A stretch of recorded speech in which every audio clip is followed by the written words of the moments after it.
প্রিয় শহর রোজারিওতে কতবারই তো যাওয়া হলো মেসির, তবে এবারের যাত্রাটা সবচেয়ে বেদনাবিধুর।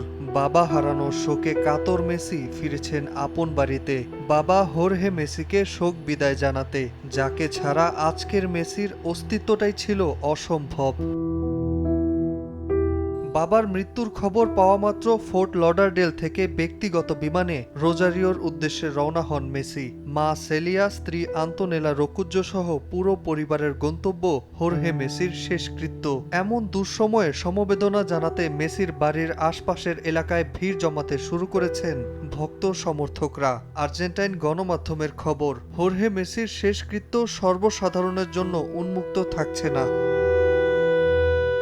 হোর্হে মেসির প্রয়াণে গভীর শোক প্রকাশ করেছে বার্সেলোনা, রিয়াল মাদ্রিদ, কনমেবল ও আর্জেন্টিনা ফুটবল অ্যাসোসিয়েশন সহ বিশ্বের শীর্ষস্থানীয় ক্রীড়া সংস্থাগুলো।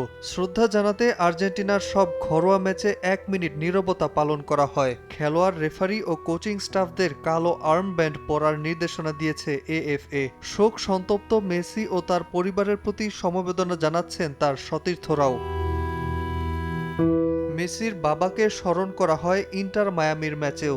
গোলের পর জার্সির নিচে পরিহিত মেসির জার্সি প্রদর্শন করে গোলটি মেসি ও তার পরিবারের প্রতি উৎসর্গ করেছেন রদ্রিগো ডি পল।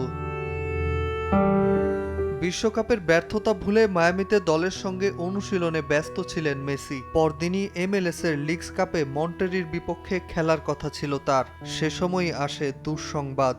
বার্ধক্যজনিত ও শারীরিক অসুস্থতার সঙ্গে দীর্ঘ লড়াই শেষে রোজারিওর সানাতোরিও সেন্ট্রোতে শেষ নিঃশ্বাস ত্যাগ করেন ৬৮ বছর বয়সী হোর্হে মেসি। ৩৯ বছর জীবনে যিনি ছিলেন মেসির সবচেয়ে কাছের মানুষ।